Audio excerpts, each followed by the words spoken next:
don't know the first thing about long snapping, but how did you guys come to that decision to let Joe go? And is it Hunter's job now, even before preseason games? No, I'm not going to say that. Hunter's always in competition with himself, first of all. Most athletes are. With Joe, it was probably more of a numbers thing. He was doing a great job, and you know, you got to have legs in camp to run around and catch passes and tackle people and things of that nature. So it was more of a numbers thing. Mo, do you have any better idea today than you did maybe in the spring about who your returners are going to be, or is that something that just has to play itself out? Well, it's going to play itself out, but right now in the punt return game, obviously we're leaning towards Amari. In the kickoff return game, we're really vetting 32, Mr. Hill. So it's going to play itself out, and we have a lot of other guys who are putting in work in the return area. Mo, just how eager are you to get to this first preseason game and really just try to just get a feel for what you got and how the guys are going to apply what you've been trying to teach? Well, we're very excited for the first preseason game. I tell you, the guy on the other side of the sideline, Frankie Ross, is a good friend of mine, and this is his first special teams opportunity as well. He just recently came from Indianapolis, where I was, so we share a lot of things in common. And I tell you what, yes, we're excited about the game, but at the same time, I'm excited about the meetings tomorrow. I'm excited about practice. We have to continue to get better and just continue to take baby steps each day. If we get a little bit better each day, by the time the first preseason game hits, the second preseason game, third preseason game, opening game, we should be exactly where we need to be. You know, there's a lot of guys on this roster who are vying for a spot because we just have pockets of depth. We've seen receivers take special team reps. Mike Smith was just talking about guys. From a coaching perspective, how do you approach guys that are just willing to do anything to get a roster spot and come to you on special teams?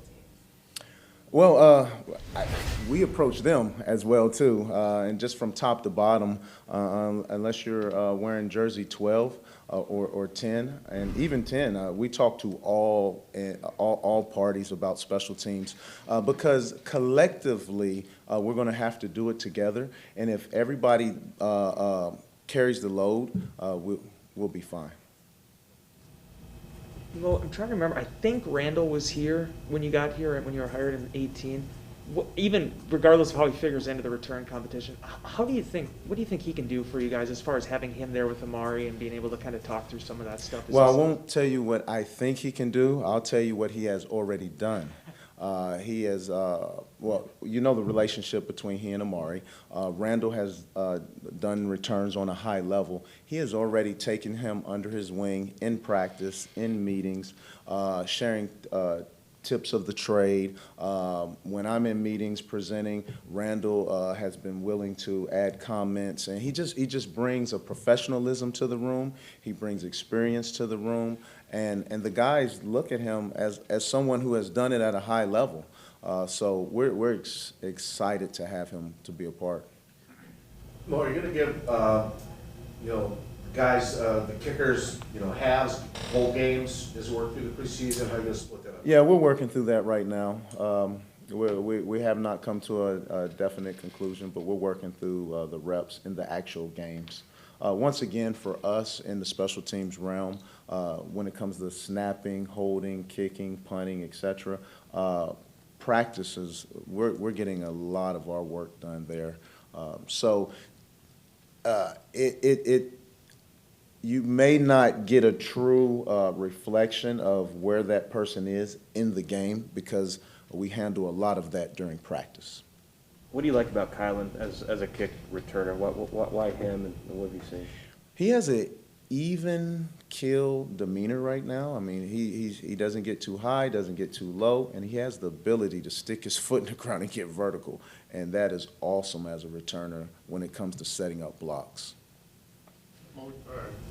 Jared Gray was talking about his young safeties, Black, Scott, Gaines, Uphoff, all four big guys, but he said really they're going to prove themselves on special teams. What's been your impression of those guys, and how much can those big safeties help you? Absolutely. Jerry Gray has done a great job of preaching in his room that, hey, if you're going to make this roster, if you're going to be up on game day, you're going to have to contribute on special teams.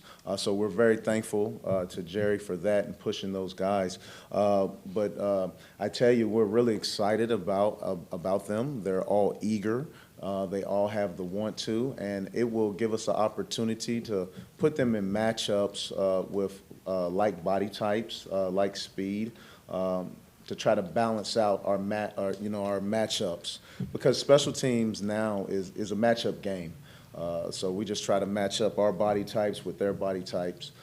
So that's a good thing to have big safeties who run pretty good.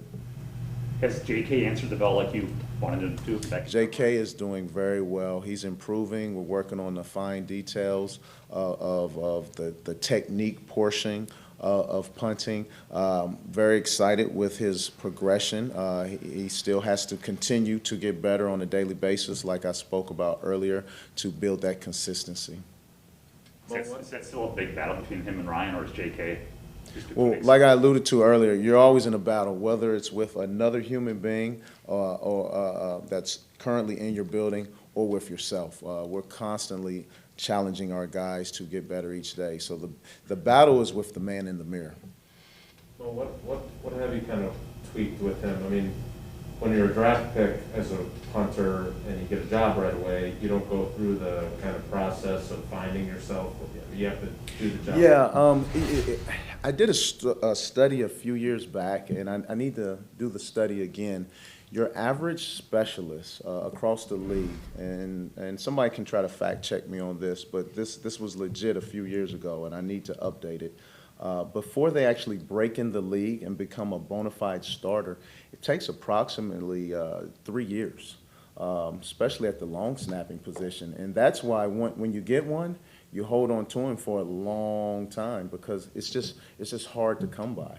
The college game and special teams for specialists does not always translate to the pro game.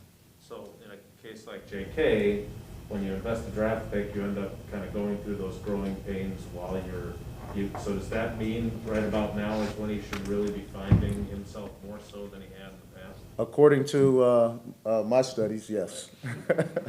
So we're looking for big things. We're looking for big things. Sorry, why doesn't the college game translate to the pro game when it comes to that? What's the disconnect there? Well, in the punt aspect, in college, you can leave right away. So teams aren't pressuring punts as much. And when they're not pressuring punts, you have a chance to mold the ball and take your time to get the ball off with a perfect drop. In addition to that, because colleges have so many different formations based upon the rules, you get the rugby kicks, so you don't get the true traditional end-over punts that we have to utilize in the pro game. So the ball's on the ground a good bit. It's just several little nuances like that. College snappers absolutely do not protect unless they're in a pro-style outfit, which most teams in the college don't do. So we have to go through the growing pains of teaching them how to protect, how to identify protections, things of that nature. So it is a process, and I'm very pleased with the progression from the spring till now with our specialists, our young specialists. That statement, JK, you're in competition with yourself, not the other guy, or other guys that are on the street. Is that something you find really something you need to emphasize with a specialist like that? Well, you know, JK is very cerebral. He's very smart. He understands. He understands it. I mention it, but I don't have to bang that thing home. He's his own worst critic. You know, one of the things that we look for is being a self-fixer. And he's a self-fixer. As immediately as something goes awry, he's telling me exactly what happened and how we need to fix it. And then I share my input as well. Anything else in the room? All right, Sarah, can we go to the one on Zoom? Yep, just one. Steve McGarvey. Just wondering, going back to Kyle, I don't think he returned kicks very often in college because he was their main back. How has he kind of adjusted to that role since I guess I don't think he has a whole lot to do? You're absolutely correct in saying that he does not have a lot of returns, so we are manipulating that during practice, pre-practice, post-practice. So it's just going to take rep after rep after rep. It's going to take us putting him in game-like situations so that he is comfortable when we truly kick off.